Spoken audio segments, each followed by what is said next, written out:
Pernahkah kalian bertanya-tanya, kenapa Indonesia bisa tembus peringkat 15 besar dunia di cabang futsal? Bahkan sanggup membuat raksasa Asia seperti Iran ketar-ketir. Namun, ketika kita bicara sepak bola lapangan besar, kita seolah terjebak dalam lingkaran setan yang sama selama puluhan tahun. Di satu sisi, kita bangga dengan prestasi futsal yang dibangun dari sistem kompetisi sekolah yang sehat. Di sisi lain, sepak bola lapangan besar, kita seringkali terjebak pada cara-cara instan. Kita sibuk mencari diaspora ke ujung dunia, sementara bakat-bakat muda di tanah air layu sebelum berkembang karena lapar fasilitas. Tapi di tahun 2026 ini, ada angin segar. Presiden Prabowo Subianto membawa visi yang bukan sekadar soal aspal dan beton, melainkan investasi manusia. Visinya sederhana namun radikal. Membangun lapangan sepak bola standar di setiap sekolah baru. Apakah ini kunci rahasia mobilitas sosial yang kita cari? Ataukah hanya sekadar janji politik? Mari kita bedah lebih dalam. Kita harus bicara fakta. Kenapa futsal bisa maju? Jawabannya bukan cuma bakat, tapi aksesibilitas. Selama 1 dekade terakhir, lapangan futsal menjamur secara masif di setiap sudut kota hingga daerah terpencil.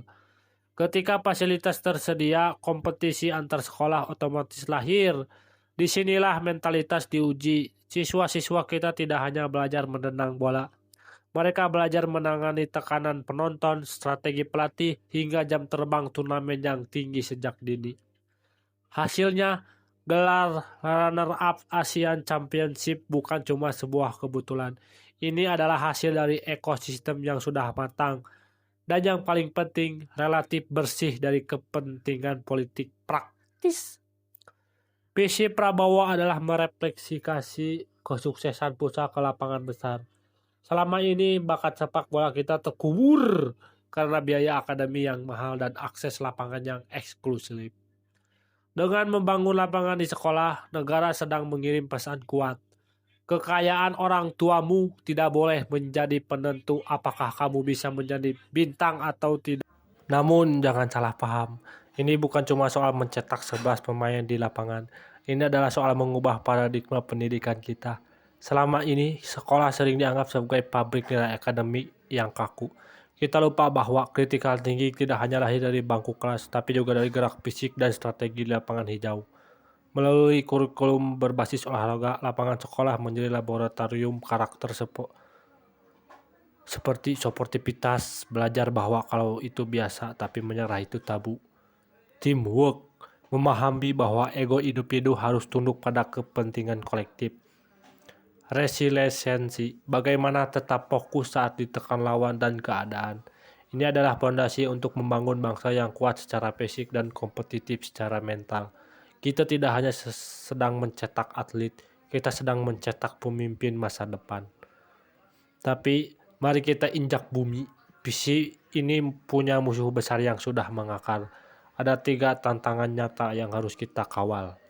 Pertama, lahan di kota metropolitan, di Jakarta atau Surabaya atau dimanapun dari Sabang sampai Merauke. Mencari 1 hektar tanah untuk lapangan bola itu seperti mencari jarum di tumpukan jerami.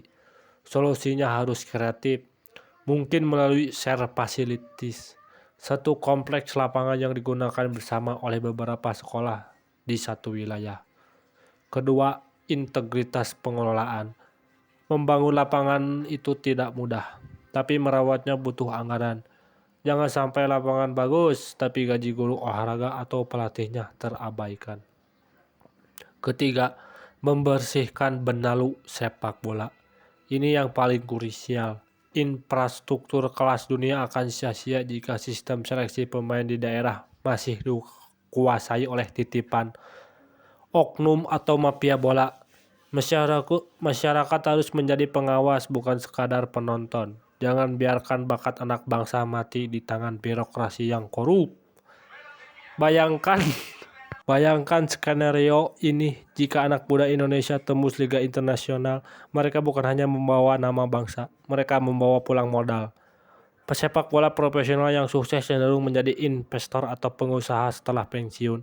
Mereka membangun akademi, membuka lapangan pekerjaan, hingga menggerakkan ekonomi di kampung halaman mereka. Sepak bola bukan lagi sekadar hiburan, tapi sudah menjadi industri dan mesin penggerak ekonomi nasional. Satu pemain sukses bisa menghidupi satu ekosistem ekonomi di daerahnya.